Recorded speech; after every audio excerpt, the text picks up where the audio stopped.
Ba, alzenekien? Urola garaian 16 urte zazpiko kirolarien 184,9 euskeraz jasotzen dituela entrenamenduak? Nesken kasuan, 180ek jasotzen dituztela euskaraz? 80 talde direla guztira horrela dabiltzanak 84 entrenatzaileri esker?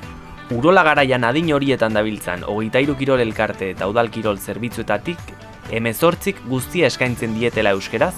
Hauek dira: Zumarragako Igeriketa Udal Kirol Zerbitzua, Judo taldea, Legazpiko Igeriketa Udal Kirol Zerbitzua, Lasai eskubaloia, Urretxu Zumarragako Gimnasia Erritmikoa, Goierri txirrindularitza, Goierri Pilota, Legazpiko gimnasia erritmikoa, Legazpiko Gazteak Pilota, Igeriketa elkartea, Goierri Voleibola, Goierri garaia atletismoa, Santikut Xake taldea, Ezkio pilota elkartea, Jiu-Jitsu, Xoringi kenpo, Beloki Pilota.